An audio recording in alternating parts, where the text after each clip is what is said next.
اور ان کی سفارش حضرت محمد صلی اللہ علیہ وآلہ وسلم سے کی کہ وہ انہیں قتل مت کریں، جن کی سفارش کو قبول کرتے ہوئے نبی کریم صلی اللہ علیہ وآلہ وسلم نے فدیے کی ادائیگی کے بعد ان تمام لوگوں کو قید سے رہا کر دیا۔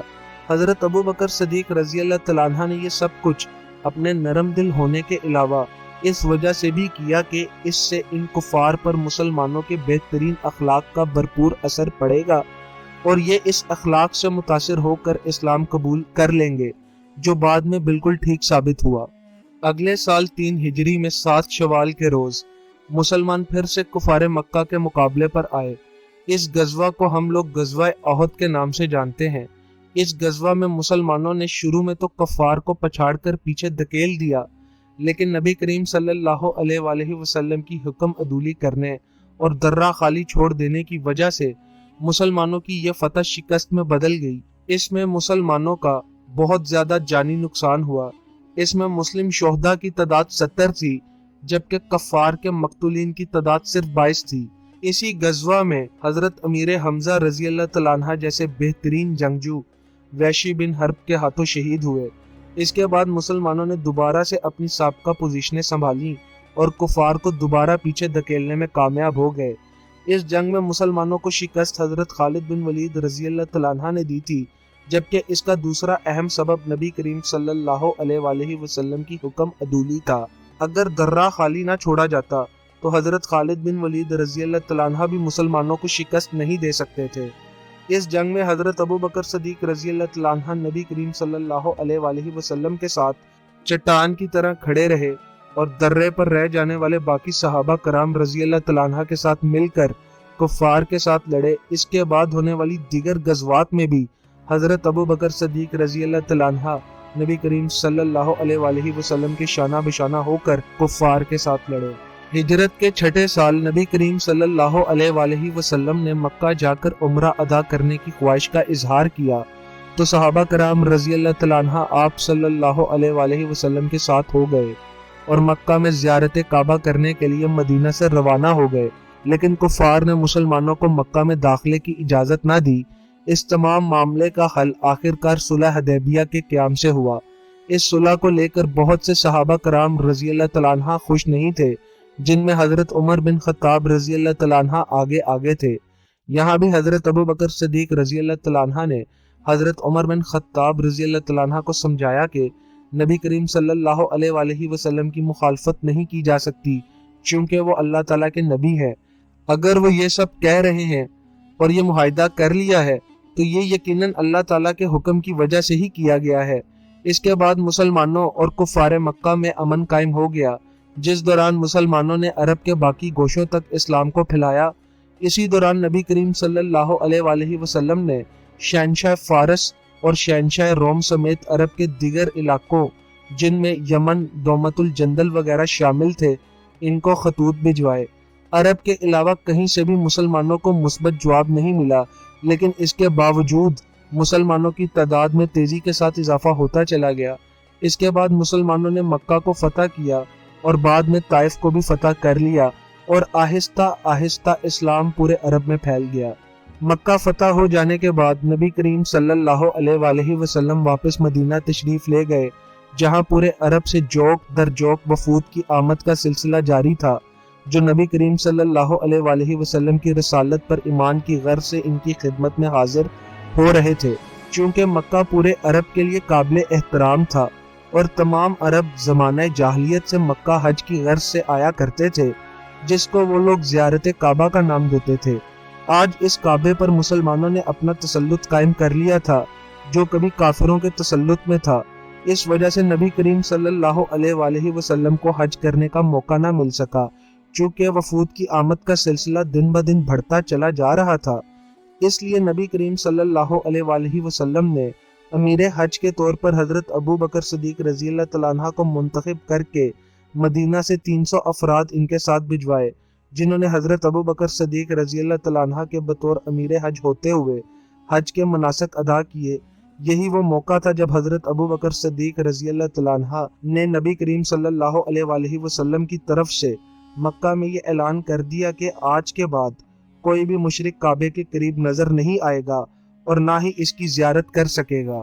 تمام مشرکین کو حکم دیا جاتا ہے یا تو اسلام قبول کر لیں یا پھر 4 ماہ کے اندر اندر مکہ کو چھوڑ کر کہیں اور نکل جائیں۔ پھر اس کے بعد کبھی کسی مشرک کو زیارت کعبہ نہیں کرنے دی گئی۔ نبی کریم صلی اللہ علیہ وآلہ وسلم نے ہجرت کے 10ویں سال اپنی زندگی کا پہلا اور آخری حج ادا کیا۔ یہ حج اسی وجہ سے حجۃ الوداع کے نام سے جانا جاتا ہے۔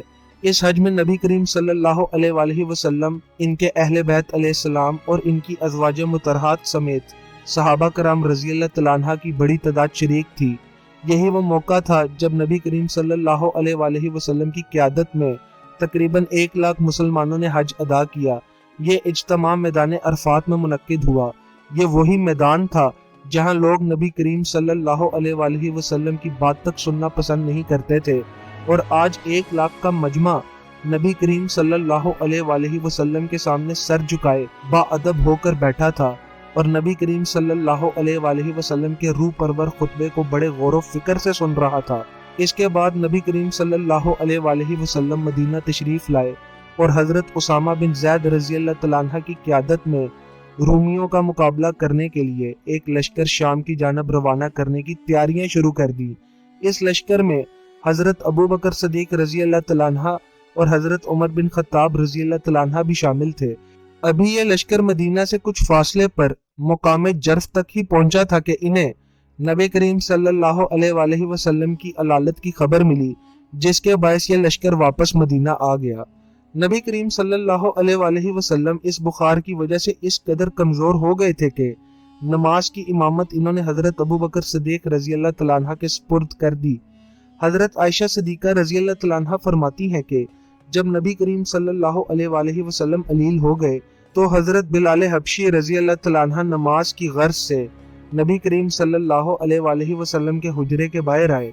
نبی کریم صلی اللہ علیہ وآلہ وسلم نے سیدہ عائشہ صدیقہ سے کہا کہ تم بلال سے کہو کہ ابو بکر کو کہیں نماز کی امامت کرے۔ جب میں نے بلال سے یہ کہا تو بلال نے کہا کہ ابو بکر صدیق رضی اللہ تعالیٰ عنہ بہت زیادہ رقیق القلب انسان ہے، وہ جب نبی کریم صلی اللہ علیہ وآلہ وسلم کی جگہ کھڑے ہو کر امامت کریں گے تو جذبات پر قابو نہ پاتے ہوئے رو پڑیں گے، جس سے مسلمانوں کی نماز خراب ہوگی۔ اس لیے آپ نبی کریم صلی اللہ علیہ وآلہ وسلم سے گزارش کریں کہ وہ عمر بن خطاب رضی اللہ تعالیٰ عنہ کو امامت کے لیے مقرر کریں۔ سیدہ عائشہ صدیقہ رضی اللہ تعالیٰ عنہ فرماتی ہیں کہ میں نے نبی کریم صلی اللہ علیہ وآلہ وسلم کو جب بلال کا یہ پیغام دیا تو نبی کریم صلی اللہ علیہ وآلہ وسلم نے پھر حضرت ابو بکر صدیق رضی اللہ تعالیٰ عنہ کی امامت کے متعلق ہی حکم دیا۔ بلال نے مجھے پھر یہی بات کہی۔ خیر، جب میں نے تیسری بار نبی کریم صلی اللہ علیہ وآلہ وسلم کے پاس بلال کا پیغام پہنچایا تو نبی کریم صلی اللہ علیہ وآلہ وسلم نے فرمایا، یقیناً تم وہی عورتیں ہو جنہوں نے یوسف علیہ السلام کو بہلانے اور پھسلانے کی کوششیں کی تھیں۔ جاؤ جا کر بلال سے کہو کہ ابو بکر صدیق ہی امامت کریں گے۔ اس پر میں نے بلال کو نبی کریم صلی اللہ علیہ وآلہ وسلم کا حتمی حکم سنا دیا اور ساتھ یہ بھی کہا کہ تمہاری وجہ سے میں ناحق نبی کریم صلی اللہ علیہ وآلہ وسلم کے سامنے شرمندہ ہوئی۔ نبی کریم صلی اللہ علیہ وآلہ وسلم کی علالت کے دوران ہی ایک دن ایسا آیا کہ حضرت ابو بکر صدیق رضی اللہ تعالیٰ عنہ امامت کے لیے مسجد نبوی میں موجود نہیں تھے، تو بلال حبشی رضی اللہ تعالیٰ عنہ نے حضرت عمر بن خطاب رضی اللہ تعالیٰ عنہ سے کہا کہ آپ امامت کریں۔ حضرت عمر بن خطاب رضی اللہ تعالیٰ عنہ یہ سمجھے کہ شاید بلال کو یہ حکم نبی کریم صلی اللہ علیہ وآلہ وسلم نے دیا ہے، اس لیے جب انہوں نے پہلی تکبیر پڑھی تو یہ آواز نبی کریم صلی اللہ علیہ وآلہ وسلم کے کانوں مبارک تک پہنچی، تو آپ صلی اللہ علیہ وآلہ وسلم نے کہا ابو بکر کدھر ہیں؟ اللہ تعالیٰ اور مسلمانوں کو یہی بات پسند ہے کہ ان کی امامت ابو بکر صدیق رضی اللہ تعالیٰ عنہ کریں۔ اس کے بعد نبی کریم صلی اللہ علیہ وآلہ وسلم رحلت فرما گئے۔ دوستو، آج کی اس ویڈیو کا اختتام یہیں پر ہوتا ہے۔ اس سیریز کے اگلے ایپیسوڈ میں ہم نبی کریم صلی اللہ علیہ وآلہ وسلم کے وصال کے دوران ہوئے اہم واقعات کا ذکر کریں گے۔ اسی ایپیسوڈ سے خلافت راشدہ کے دور کے واقعات کا باقاعدہ آغاز کر دیا جائے گا۔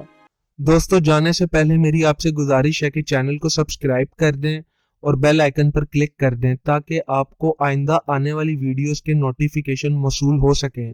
اس کے علاوہ ویڈیو کو لائک اور شیئر کر دیں۔ اپنی قیمتی آراء کا اظہار اس ویڈیو کے کمنٹ سیکشن میں کریں۔ درود و سلام ہو پیارے آقا حضرت محمد صلی اللہ علیہ وآلہ وسلم کی ذات پر۔